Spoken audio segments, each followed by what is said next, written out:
Les voy a pedir que abran sus Biblias y me acompañen a Primera de Samuel, o el primer libro de Samuel, capítulo 17. Creo que en algún momento ya lo pusieron ahí detrás de qué vamos a hablar, así que si no está ahí ahora mismo, no, ese soy yo. Pero ya tienen una idea de qué vamos a estar hablando. Pero antes de llegar ahí a leer el texto, déjeme decirle que mañana, el 5 de noviembre, es un día que mi familia y yo recordamos bastante. Es un día muy especial para mi esposa y para mí. Hablábamos de eso esta semana. Y no es mi aniversario, eso es en diciembre. Ya Patricia va a tener 10 años de soportarme, bendito sea Dios. La salvación y el matrimonio es del Señor. Sino que es el segundo cumpleaños de nuestra perrita Luna. Y veo al pastor Miguel casi bajándome del púlpito, pero el año pasado resulta que Luna, nuestra perra, es un golden retriever, es hija de una camada o es parte de una camada que es hija de la perra principal o la perra modelo de esta veterinaria llamada El Arca, de Molly se llama la perra. Y entonces, cuando cumplió su primer año, el año pasado, hicieron un cumpleaños para esa camada, ahí en El Arca. El Arca pertenece a miembros de nuestra iglesia. Entonces, pues yo recuerdo ese día porque fue mi familia completa. No toda mi familia tiene mi apellido. Y parte de mi familia que fue es un joven llamado Carlos Javier Álvarez, conocido aquí entre nosotros como Bubuche. Yo lo recuerdo porque 3 días antes a Bubuche se le había diagnosticado un linfoma, un cáncer. Él tenía 22 años y su diagnóstico en ese momento, aunque él no lo sabía todavía, estábamos esperando confirmación, ya algunos sabíamos que era tan malo como pudiera ser para un joven de 22 años. Estábamos hablando de meses y no de años de vida. A menos que el Señor hiciera algo. Yo estaba con él cuando él hizo la primera llamada al pastor Miguel. Estábamos celebrando un cumpleaños y estaba con él poco tiempo después cuando el Señor dio el milagro, lo salvó, lo sanó completamente. Solo 3 meses después de ese diagnóstico él estuvo aquí dando gloria a Dios, porque el Señor no fue un error, no fue una equivocación, fue un milagro de Dios. Y el Señor estuvo aquí hablando de la sanidad que él hizo. Y yo recuerdo ese 5 de noviembre porque a 3 días de habérsele declarado esta enfermedad tan horrenda como es el cáncer, Bubuche, Carlos Javier, quiso ir al cumpleaños de Luna y estaba ahí con nosotros. Mi hermano, ¿dónde uno saca fuerzas para lidiar con los problemas que trae la vida? ¿De dónde uno saca cuando tú tienes 22 años y te declaran cáncer? O tú eres el padre de ese joven. ¿De dónde tú sacas cuando tú tienes toda tu vida trabajando en un lugar y de pronto te encuentras que te despiden, que hubo reducción de personal? ¿De dónde tú sacas para tú enfrentarte simplemente con el día a día de la vida? ¿Cómo uno saca valentía? ¿De dónde tú no sacas confianza? ¿Qué energía uno saca para uno soportar o para uno enfrentar nuestros gigantes? Y es en ese sentido que en esta mañana nos vamos a encontrar con una de las historias más famosas de toda la Biblia, uno de los personajes más famosos de toda la Biblia. De hecho, es la primera historia o la primera enseñanza que yo recuerdo haber hecho hace como 14 años en una iglesia. Primera vez que yo enseñé algo fue este texto de 1 Samuel 17. Así que acompáñenme allí, vamos a leer los primeros 3 versículos, a orar otra vez y hagamos campamento en el valle de Ela. Esa es la palabra de Dios. Los filisteos reunieron sus ejércitos para la guerra y se concentraron en Soco, que pertenece a Judá, y acamparon entre Soco y Azeca en Efes Damim. Y Saúl y los hombres de Israel se reunieron y acamparon en el valle de Ela y se pusieron en orden de batalla para enfrentarse a los filisteos. Los filisteos estaban a un lado del monte e Israel estaba al otro lado del monte, y entre ellos el valle. Se abrió el telón. Estamos en el valle de Ela, en una guerra bastante vieja. Filisteos e Israel luchando era pan de cada día en el libro de Samuel. De hecho, cientos de años antes ya se había luchado una gran batalla entre los filisteos. ¿Se recuerda de Sansón? Las últimas palabras de Sansón, ¿no es cierto? Muera Sansón con todos los filisteos. Es interesante. Filisteos, filistinas, palestinas, palestinos. Aunque no son exactamente el mismo pueblo, en la misma guerra que lucha Israel contra los palestinos, que de hecho yo soy libanés, descendencia libanés, si no lo veían ya lo ven, ya ven el árabe en mí. descendencia libanesa, o sea que en cierto sentido todavía hoy Israel sigue luchando contra filisteos. Al principio del libro, estos enemigos inclusive habían logrado capturar el arca del pacto de Dios. Este símbolo de la manifiesta presencia de Dios con Israel. Y de hecho, en parte, la razón por la que Israel tenía un rey ahora, Saúl, era por los filisteos. Era porque ellos estaban cansados de tener tanta guerra y no tener a alguien que los dirigiera. Y ellos pidieron un rey que les ayudara a luchar sus batallas. Y es que a Israel le pasó lo mismo que te pasa a ti y a mí. Que se nos olvida que nosotros no necesitamos a nadie, sino que lo tenemos a Él. Ellos habían olvidado que el Señor luchaba sus batallas por ellos. Ellos querían que un rey luchara sus batallas por ellos. Nota que el versículo 1 dice que los filisteos se reunieron para la guerra. O sea que no fueron los israelitas que buscaron esta guerra, sino que la guerra vino hacia donde ellos. Y este es un recordatorio de la promesa de Jesús, de que en el mundo tendremos aflicción. Esa promesa, claro, le falta la segunda parte, pero esa promesa no la ponemos en tacitas o la ponemos en el carro, pero dime que no se siente totalmente real, que en el mundo tendremos aflicción. Esa es la verdad en Cristo y es la verdad sin Cristo también. Siempre hay un enemigo, siempre hay una batalla más, siempre hay algo por lo que luchar, siempre hay algo contra quien luchar. Ahora, tú has tenido un día donde las cosas van mal, que tú dices, yo no aguanto más, y de pronto se empeoran. ¿Te ha pasado eso? Que tú dices, Dios mío, ¿hasta cuándo? Y le dice, espérate un ratico, que viene otra. Eso le pasó a Israel, porque el texto continúa en el versículo 4 y dice, entonces, ya hay un pleito, está toda esta discusión, está este valle, el valle de Ela o valle de Ela, donde están, desde un lado del monte se ve Israel, desde el otro lado del monte vienen los filisteos, y entonces, versículo 4, de los ejércitos de los filisteos salió un campeón llamado Goliat de Gat, cuya altura era de 6 codos y un palmo, y luego sigue describiendo a Goliat. En español, 6 codos y un palmo, más o menos son 3 metros, un poco más de 9 pies. Yo mido 6 pies, imagínate medio Jairo arriba de Jairo. O sea, como por aquí sería, más o menos. Más, ¿verdad? Como por aquí. Más, ok, no voy a hacer el ridículo, no me voy a poner a saltar aquí, pero imagínense este ser vivo. El texto sigue leyendo, lo voy a solamente resumir porque son medidas que nosotros no usamos, pero por ejemplo, sabemos que él tenía una armadura, que ahí se menciona que es de bronce, los filisteos tenían como un monopolio con el bronce, el mismo Samuel nos habla de eso, pero esta armadura pesaba 126 libras. Eso pesa mi esposa, y él la tenía de armadura. Imagínate la fortaleza de este guerrero de 9 pies, que carga una armadura de 126 libras, que dice más adelante que él tiene un escudero, porque su escudo es tan grande que otra persona lo carga por él. El tamaño de este hombre era tal, la fuerza de este hombre era tal, la imponencia de este hombre era tal, que por supuesto que el versículo le llama un campeón. Esta palabra es una palabra interesante, no es una palabra común en la Biblia, de hecho solo se usa en este capítulo, y lo que quiere decir literalmente es el hombre en el medio. Y se convierte en campeón porque el hombre en el medio, esta palabra solo se utilizaba refiriéndose a cuando hay 2 ejércitos, siempre hay uno, el más grande, el más fuerte, que es el que se para en el medio primero y aguanta los primeros balazos, el primero que lucha. El paladín, dice Reina Valera, creo. Es este hombre en el medio, este campeón, el que sale a nombre de los filisteos. Ahora, tú has escuchado que a veces la gente te dice, tus padres seguro te lo dijeron, que tú no debes creértela, que tú no eres la gran cosa. Pues a Goliat no le decían eso. Nadie le decía a Goliat, no te la creas, que tú no eres la gran cosa. ¿Cómo tú le dices a un hombre de 9 pies? Este hombre era la gran cosa. Él, humanamente hablando, tenía toda razón para creérsela. Y él se la creía. Mira lo que dice el versículo 8.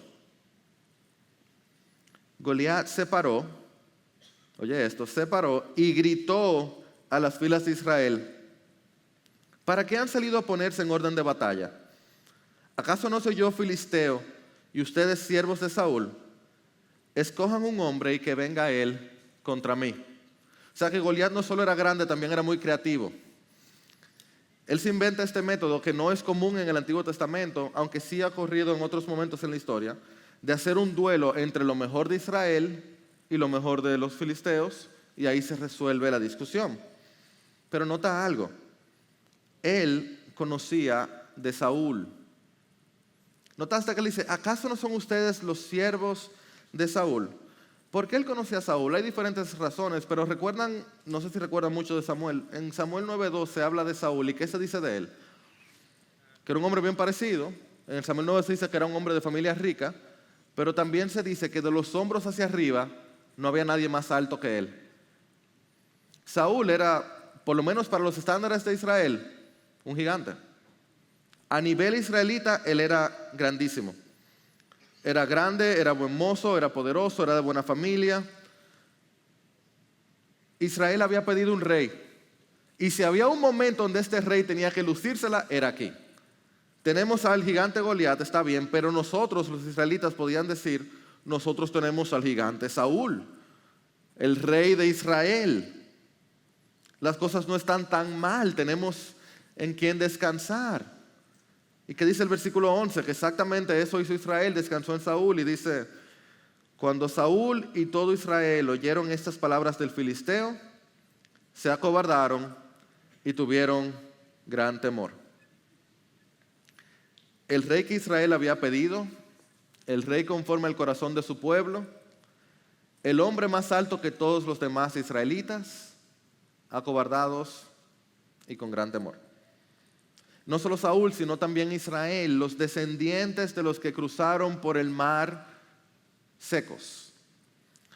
Aquellos que comieron el maná, aquellos que vieron el fuego, la columna de fuego, que vieron la nube, aquellos que vieron a Jericó caer, aquellos que escucharon de Sansón hace solo unos años, aquellos que vieron el arca del pacto con la presencia de Dios ahí, aquellos que sabían que eran el pueblo más especial delante de toda la tierra, despavoridos, llenos de temor. El rey que ellos pensaban que iba a salvarlos ahora se volvió un temeroso, y el pueblo junto con él. Y eso sigue pasando hoy, porque cuando nosotros queremos resolver nuestros problemas haciendo nuestra voluntad y no la voluntad de Dios, nosotros no encontramos salvación. Y eso fue justamente lo que Israel quiso hacer con Saúl, resolver sus problemas de guerra haciendo su voluntad, eligiendo un rey como las demás naciones. Pero nuestro Dios en misericordia sigue actuando. Nuestro Dios no deja que un error del pasado sea el final de la historia. Nuestro Dios redime y nuestro Dios muestra aquí un camino mejor. Acompáñame al versículo 12. Acabamos con Israel despavoridos, el filisteo parando como un gigante, gritando, vengan. Y la historia hace como una pausa, como si fuera una película. Está toda la escena de la guerra y de pronto una pausa. Versículo 12. David era hijo del efrateo de Belén de Judá, llamado Isaí. Y este tenía 8 hijos. En los días de Saúl, Isaí ya era viejo, avanzado en años entre los hombres. Los 3 hijos mayores de Isaí habían ido con Saúl a la guerra. Los nombres de los 3 hijos que fueron a la guerra eran Eliab, el primogénito, Abinadab el segundo y Sama el tercero. David era el menor. Los 3 mayores siguieron pues a Saúl, pero David iba y venía de donde estaba Saúl a Belén para apacentar el rebaño de su padre. Y dijo Isaí a su hijo David, lleva ahora a tus hermanos un efa de grano tostado y estos 10 panes, y corre al campamento donde están tus hermanos. Lleva también estos 10 quesos al capitán de los 1000, y mira a ver cómo están tus hermanos y trae noticias de ellos. Porque Saúl y tus hermanos y todos los hombres de Israel están en el valle de Ela peleando contra los filisteos. Y se levantó David muy de mañana, dejó el rebaño con un guarda, y tomando las provisiones, se fue, como Isaí le había mandado. La acción toma una pausa para mostrarnos a Dios actuando, pero la manera que Dios actúa es sorprendente.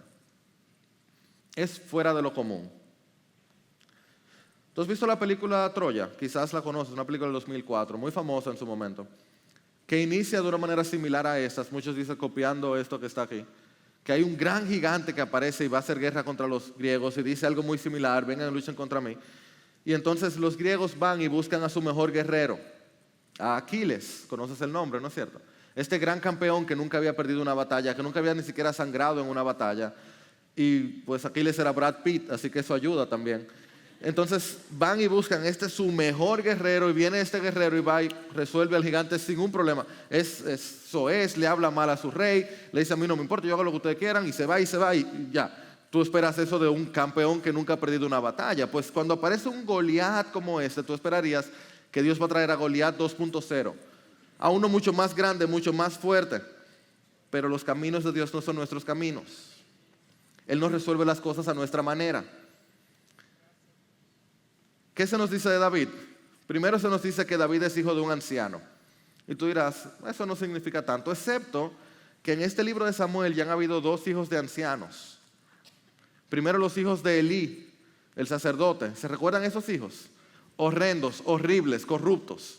Y luego los hijos de Samuel cuando era anciano, también corruptos. Entonces cuando se nos dice que David es hijo de un anciano, tú dices, oh no. Si tú has estado leyendo el libro en una sola sentada, tú dices, vamos mal. Luego se nos dice que David era el menor de 8. El menor de 8, imagínate eso. Si hoy el más pequeño de 3 es añoñado, imagínate el más pequeño de 8. El niño de la casa. De hecho, recuérdense que cuando Samuel va a buscar quién sería el rey conforme al corazón de Dios, él va y le pregunta a su papá. Y ve al primero y dice, ese sí es. No, ese no es. Ve al segundo, no, ese no es. No, ese no es. Y cuando se acaban los 7, Samuel pregunta como, no aparece. Sí, yo tengo otro hijo. Como que David era un también. Sí, también yo tengo otro que está ahí afuera. Se nos dice también aquí, el texto es muy cuidadoso en decirnos que los hermanos de David ya están en la batalla mientras él está apacentando ovejas. Va y viene. ¿Qué tipo de héroe es este? Y no solo eso, la última cosa que se nos dice de David es qué es lo que él va a hacer. Amados, este versículo presenta a David como un delivery. Literalmente el texto nos dice que el papá le dice, mira, tú podías llevar un chin de pan y queso a tus hermanos. Y me dejas saber cómo van. Mira, y mándamele esto también al jefe. ¿Qué héroe es este? ¿Quién esperaría que la salvación de Israel iba a venir de algo tan pequeño, tan inservible? Goliat aparece lleno de gloria, pero David es otra historia. Ahora David llega al campamento, dice el texto, cuando el ejército salía en orden de batalla, lanzando el grito de guerra. Y aquí se unen las 2 historias. Vamos al versículo 23.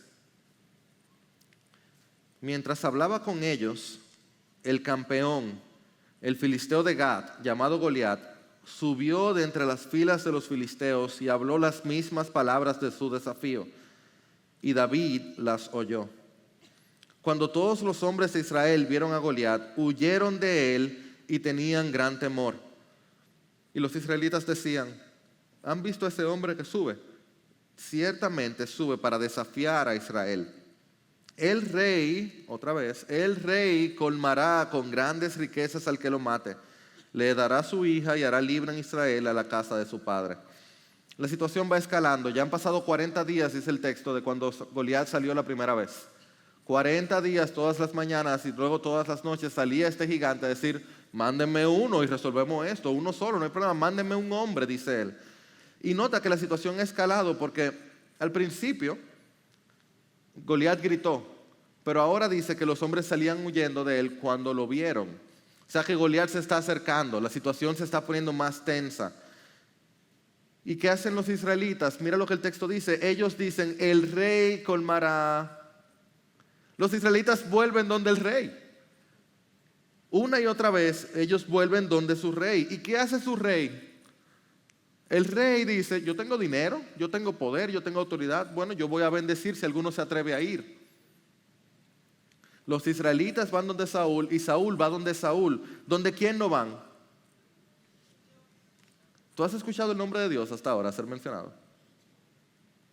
No hay oración, no hay mención del nombre del Señor. En el pasado, cuando Israel se encontraba de frente con una batalla imposible, una y otra vez iba donde Dios. Y Dios, ¿qué hacía? Levantaba un juez, levantaba a alguien, mandaba un profeta. De alguna manera lo salvaba. Pero en este momento, ante la gigantesca batalla por delante, ¿dónde van ellos? Donde su rey.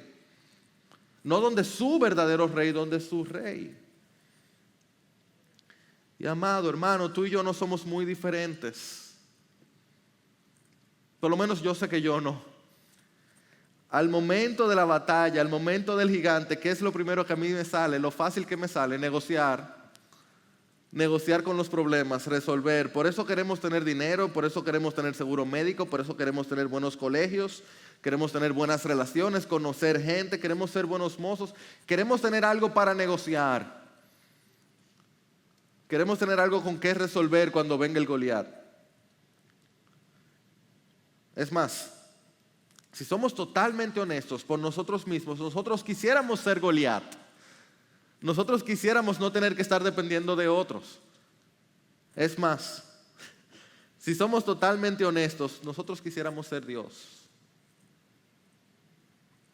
No cuando estamos en la iglesia, que el Espíritu se está moviendo y uno está adorando, pero a la hora del problema, nosotros quisiéramos tener una varita mágica para resolverlo todo. ¿Y sabes cómo yo sé que eso es verdad?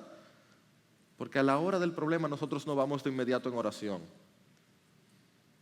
Y si vamos en oración hay como que recordarse, no, espérate, déjame orar antes de actuar. Y si en una lo hacemos, en el próximo problema que hacemos, volvemos a resolvernos nosotros mismos. Eso implica, amado hermano, de que tú y yo tenemos que aprender a confiar más. Y tenemos que arrepentirnos de nuestro orgullo. Pero en este texto hay 4 palabras que cambian completamente la panorámica. De hecho, en el original solamente son 2 palabras. Está en el versículo 23 que dice, David oyó. No cambió nada afuera. Goliat seguía amenazando. Los filisteos seguían confiando en su gigante. Israel seguía atemorizado pensando quizás Saúl va a resolver. Pero algo cambió. David oyó. Y el teólogo australiano John Woodhouse en su comentario sobre Samuel menciona esto. ¿Acaso alguien lo notó? ¿Acaso a alguien le importó que el joven David de Belén oyó? Claro que no. Nadie prestó atención a que David estaba escuchando al gigante. Pero esta era la bisagra donde giraría todo el futuro de Israel. Y en la historia de Israel, que David oyera sería la bisagra donde giraría toda la historia. Versículo 23, David oye. Versículo 26, David habla. Acompáñame ahí. Entonces David preguntó a los que estaban junto a él, ¿qué harán por el hombre que mate a este filisteo y quite el oprobio de Israel? ¿Quién es este filisteo incircunciso para desafiar a los escuadrones del Dios viviente? ¿Qué yo te dije que faltaba hasta este momento? ¿Y qué es lo primero que hace David cuando habla? Mencionar a Dios. Hasta este momento no había mención de Dios, no hay mención de esperanza, no hay salida, no hay forma de resolver. Solamente estamos mirándonos unos a otros con temor y confusión. Llega David, el ungido, y trae a Dios a la ecuación. Llega David y le recuerda a Israel quiénes eran ellos y contra quién se estaba enfrentando Goliat.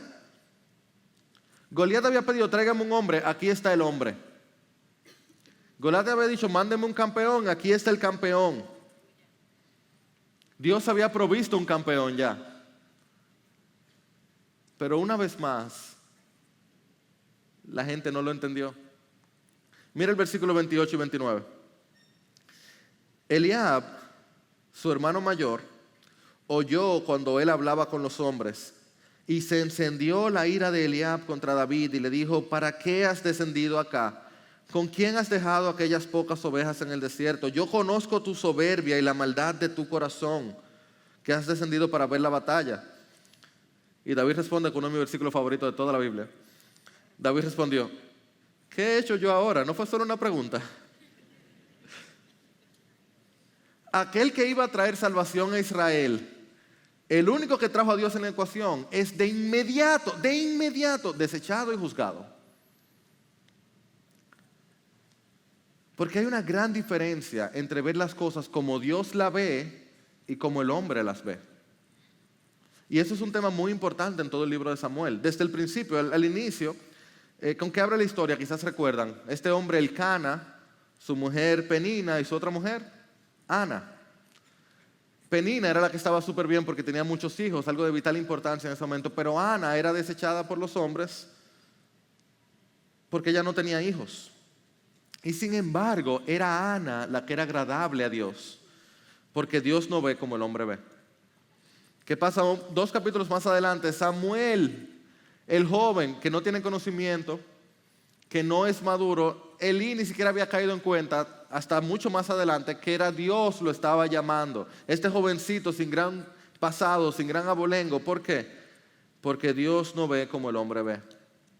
2 capítulos más adelante, Israel tiene batalla contra los filisteos y pierde.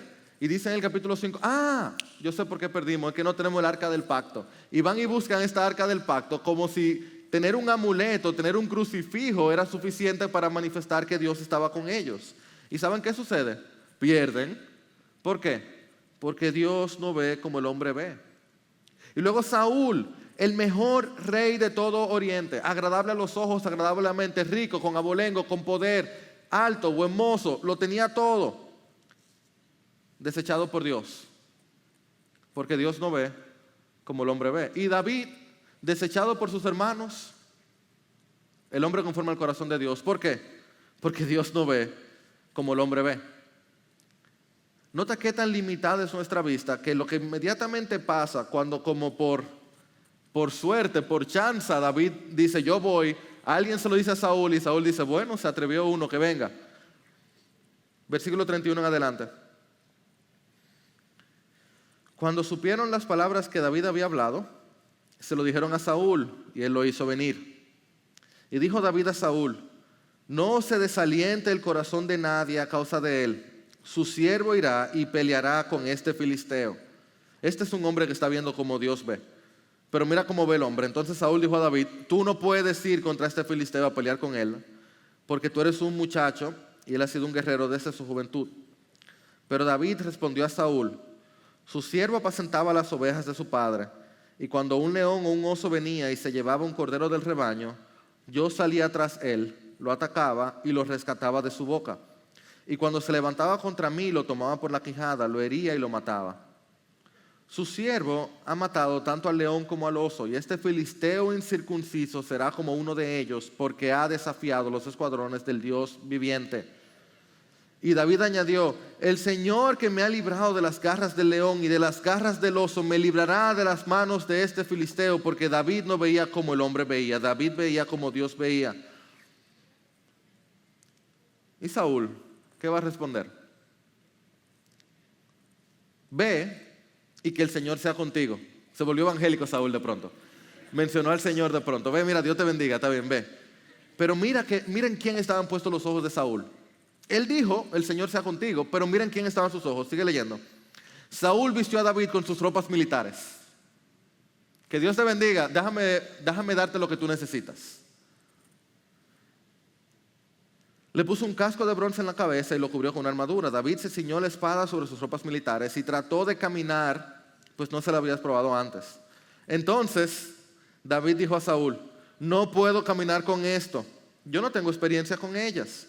David se las quitó y tomando su cayado en la mano, escogió del arroyo 5 piedras lisas y las puso en el saco de pastor que traía en el zurrón. Y con la honda en la mano se acercó al filisteo. Una vez más, qué decepcionante era Saúl. Fíjate que primero, él deja que un joven, un muchacho que no tiene guerra, vaya y lo represente. O sea, si Dios le había dado chance a Saúl, ese era un chance más. Saúl, mira el que estoy mandando. Tú no quieres, bueno, que vaya él, pues se atrevió, que vaya él. Él le está dejando el futuro de su reino a este joven muchacho. Pero mira hasta qué punto él pone los ojos en los hombres, que este hombre tenía armadura, él tenía espada, él tenía tamaño, él tenía experiencia de guerra y él hasta tuvo el Espíritu de Dios. Y sin embargo, se acobardó. Porque los Saúl siempre nos decepcionan. Pero mira a David. Primero, nota su confianza. Él llega y dice, no tengan miedo, yo estoy por ustedes. No tengan miedo que yo voy. Luego nota la razón de su confianza. El Señor lo libraría como lo había hecho antes. Luego nota su ímpetu, nota su resolución. Él no sería estorbado por ropas reales que no le servían en su tarea. Él no necesitaba eso, él tenía al Señor. Y nota sus armas. Esto no es coincidencia, amado hermano. Esta es la palabra de Dios apuntándonos a algo. ¿Cuáles eran las armas de David? La espada, el cayado, la honda, las piedras, lo que él usaba como pastor, sus herramientas de pastoreo. Recuerda que ser el pastor era el trabajo vergonzoso de la familia. Se lo dieron al pequeño, al también. Su hermano se lo había dicho también, vete a cuidar las ovejas. Pero poco a poco, en esa ínfima labor de pastorear ovejas, en su debilidad, Dios estaba preparando a David. Las herramientas del futuro rey, sus armas para vencer a Goliat, eran suyas por su debilidad. David sabía usar el cayado, la honda, las piedras, por ser el menor, por ser el olvidado, por ser el más pequeño. David era fuerte porque era débil. David podría vencer a su gigante porque él no lo era. Y es así como nos encontramos ya en el desenlace del conflicto, el desenlace ya, el final. Tenemos los dos paladines, los dos campeones, los dos hombres entre el medio, los dos mediadores, el gran y poderoso Goliat, sin igual en Oriente, 3 metros de altura, cientos de muertes ya bajo su cuidado, con una voz que causaba terror a todo israelita, con una armadura de más de 100 libras, cubierto por arriba, por abajo, por delante y por detrás, una larga espada, una lanza, listo para la batalla. Y también tenemos al joven y hermoso pastor desechado por los hombres como oveja al matadero con un cayado y un par de piedras. Y yo me imagino a Israel diciendo, esto no va a terminar bien. Versículo 41. El filisteo vino y se fue acercando a David con su escudero delante de él. Cuando el filisteo miró y vio a David, lo tuvo en poco, igual que sus hermanos, igual que Israel, igual que Saúl, porque era un muchacho, rubio y bien parecido. Y el filisteo dijo a David, ¿acaso soy yo un perro que vienes contra mí con palos por su cayado? Y el filisteo maldijo a David por sus dioses. También dijo el filisteo a David, ven a mí y daré tu carne a las aves del cielo y a las fieras del campo. Este Goliat se la creía. Este Goliat tenía razón para creérsela. Entonces dijo David al filisteo, tú vienes a mí con espada, lanza y jabalina, pero yo vengo a ti en el nombre del Señor de los ejércitos, el Dios de los escuadrones de Israel, a quien tú has desafiado. El Señor te entregará hoy en mis manos y yo te derribaré y te cortaré la cabeza. ¿Con qué, David? Tú no tienes con tu cayado. Es que la batalla no era de él. Y daré hoy los cadáveres del ejército de los filisteos a las aves del cielo y a las fieras de la tierra, para que toda la tierra sepa que hay Dios en Israel, y para que toda esta asamblea, para que Israel se dé cuenta que el Señor no libra ni con espada ni con lanza, porque la batalla es del Señor y Él los entregará a ustedes en nuestras manos. Te hagan como decir amén. Bendito sea el Dios de David. Sucedió que cuando el filisteo se levantó y se fue acercando para enfrentarse a David, este corrió rápidamente hacia el frente de batalla. ¿Por qué él podía correr rápidamente? Porque no tenía armadura. Para enfrentarse al filisteo. David metió la mano en su saco, sacó de él una piedra, la lanzó con la honda y hirió al filisteo en la frente. La piedra se hundió en su frente y Goliat cayó a tierra sobre su rostro. ¿Por qué él pudo hacerle eso a Goliat? Porque Goliat confiaba en él. Así venció David al filisteo con una honda y una piedra. E hirió al filisteo y lo mató, pero no había espada en la mano de David. Entonces David corrió y se puso sobre el filisteo. Tomó su espada, la misma arma del gigante, la sacó de la vaina y lo mató, cortándole la cabeza con ella. Y cuando los filisteos vieron que su campeón estaba muerto, huyeron. Qué bendita historia.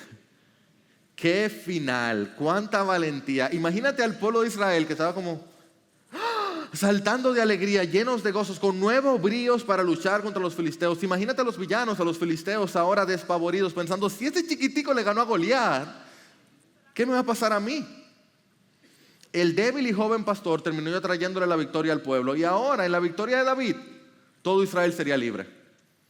En la victoria de este débil, todo Israel sería libre. Y tú, que estás leyendo la historia, estás escuchando esta historia y que tienes un gigante económico delante de ti, o que tienes un gigante de salud, o un gigante de pecado, o un gigante de un hijo rebelde, tú estás pensando, oye, yo tengo que ser como David.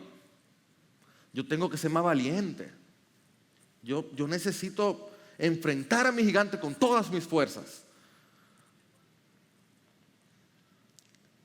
Y ese es justamente el detalle. Que al pensar de esa manera nosotros perdemos de vista el mensaje más hermoso de este texto. Así fue que yo lo enseñé también. Les dije que mi primera enseñanza fue esa. Yo recuerdo haber presentado mi PowerPoint con el león y el oso, y yo iba diciendo cómo Dios te pone batallas pequeñas para luego ponerte la batalla más grande, y cómo si tú confías en Dios tú puedes vencer toda batalla, porque todo lo puedo en Cristo que me fortalece. Y no me malinterpretes, es buenísimo ver a David. Este hombre es un ejemplo de confianza y valentía. Este hombre es un ejemplo de una persona que trataba de ver las cosas como Dios la veía. Pero si tú dejas solo los ojos en David, tú te pierdes la mejor parte de la historia. Verás, el propósito del autor no es que piense que tú eres David o que tú debes ser como David. Lo que el autor quiere es que tú te des cuenta que tú necesitas a un David. Todos nosotros tenemos un enemigo delante de nosotros siempre. Hay un ejército completo en contra de nosotros. Tenemos en primer lugar a la muerte. Siempre delante de nosotros, a una llamada de distancia, a un semáforo de distancia está la muerte. Y el pecado está siempre a la amenaza. A un momento de destruir tu familia, destruir tu ministerio, destruir tu trabajo. Y Satanás, como león rugiente buscando a quien devorar. El problema está que nuestra primera tendencia cuando vemos al enemigo, ¿cuál es? El temor. Acobardarnos. Igual que Israel, olvidarnos del Dios de Israel. Y la segunda, buscar un Saúl. Buscar a alguien que pueda ser suficientemente fuerte como para resolver nuestros problemas. Y una tercera, ojalá y Saúl se convierta en un Goliat. Ojalá todos nosotros pensamos tener un gran Goliat que pueda resolver eso por nosotros. Y de hecho, aún los cristianos andamos buscando una resolución igual. Nos atrevemos a decirnos cuando tenemos un problema, oye, no te preocupes, sé fuerte, tú puedes, dale para allá, todo lo puedo en Cristo que me fortalece, no importa lo que venga, yo tengo a Jesús y yo puedo ir para allá, tú puedes con eso, sé un valiente de Dios, sé valiente como David, y decimos eso una y otra vez, y amado hermano, eso es usar a Jesús como una armadura, eso es buscar el arca del pacto y que ande con nosotros, es más, eso es un poquitico mejor que el evangelio de la prosperidad, solo un poquito. Es pensar que con solo mencionar el nombre de Dios, nuestros problemas se van a resolver. El propósito del texto entonces no es decirte que seas David, sino mostrarte que necesitas un David. Porque tú y yo estamos en esta historia, pero tú y yo no somos David, ni somos Goliat, ni somos Saúl. Tú y yo somos el pueblo de Israel. Tú y yo somos los que estamos asustados, los que nos enfrentamos a un enemigo demasiado grande, los que no podemos vencer a ese enemigo por nosotros mismos. El doctor Tim Keller comenta este pasaje diciendo, ¿qué es lo que le da Dios a su pueblo asustado? Él no les da un ejemplo, Él no les da instrucción, Él les da un salvador. Él no resuelve sus miedos con inspiración y con emulación, sino con sustitución y con imputación. Y eso es justamente lo que Dios nos da a nosotros para nuestros mayores gigantes.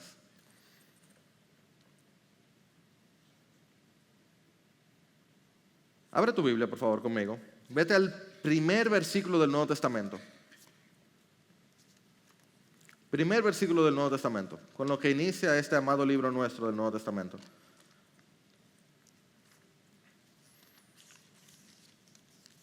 ¿Cuáles son las primeras palabras de la Biblia cristiana? Dice, libro de la genealogía de Jesucristo,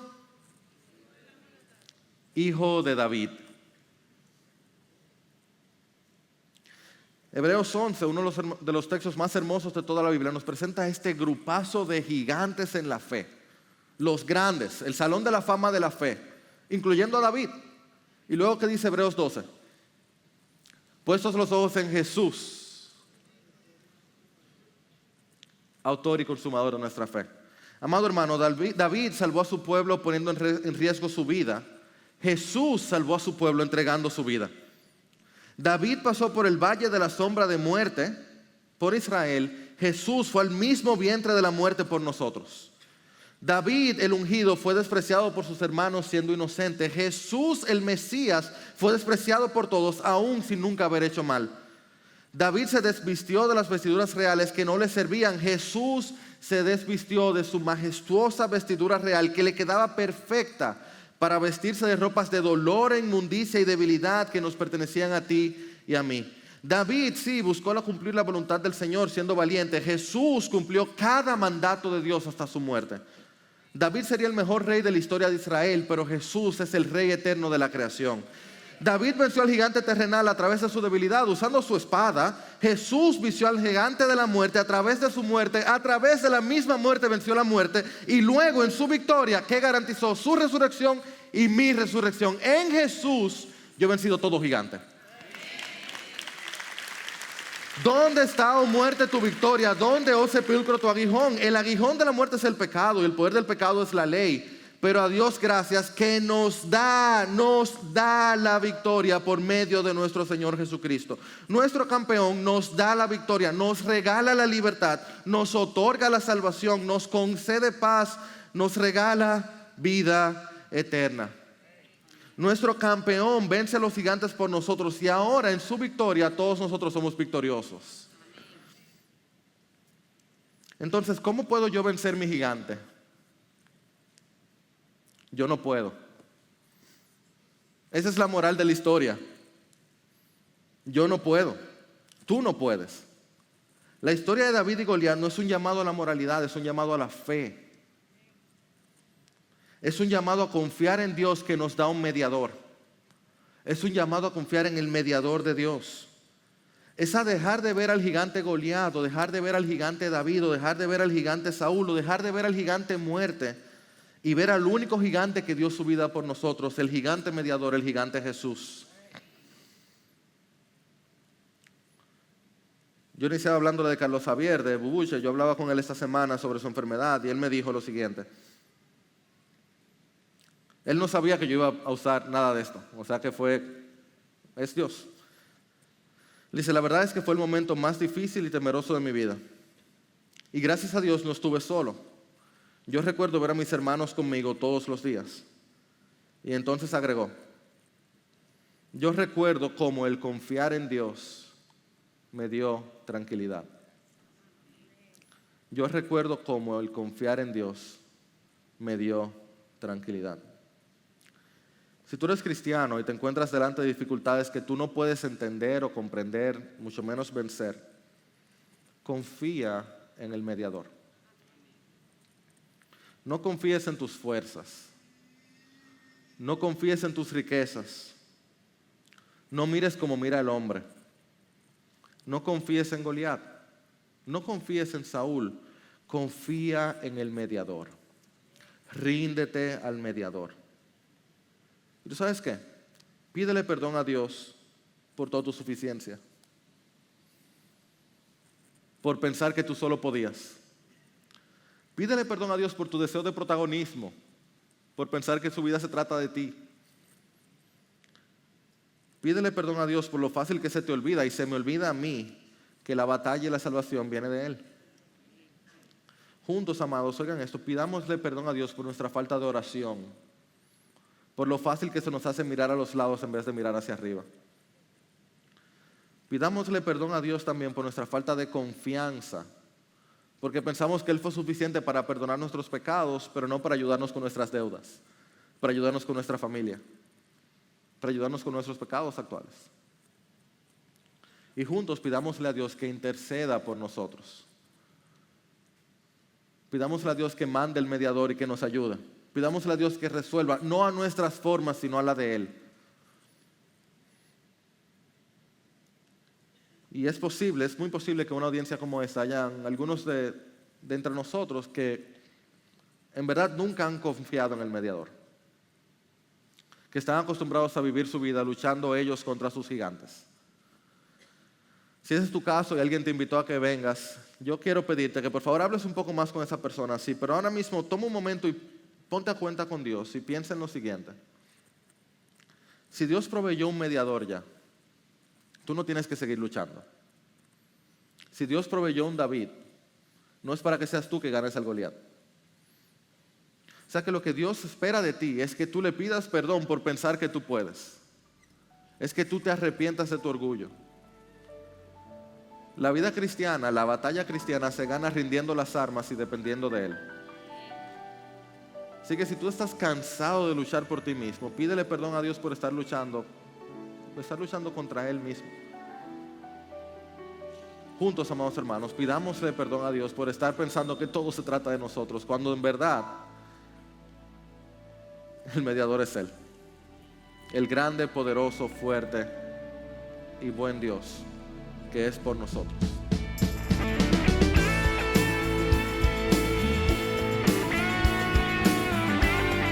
Esta es una producción que llega hasta ustedes gracias a los aportes de individuos y empresas comprometidos con la defensa de la fe. Para más información, preguntas y comentarios, visite nuestra página de internet www.integridadYsabiduría.org. En esta página encontrará información sobre la producción de este y otros recursos que ponemos a su disposición, como también las formas en las que usted puede contribuir con la producción de programas como estos. Les invitamos nuevamente a visitar nuestra página de internet www.integridadYsabiduría.org. Será hasta la próxima, cuando nos reencontremos en su palabra.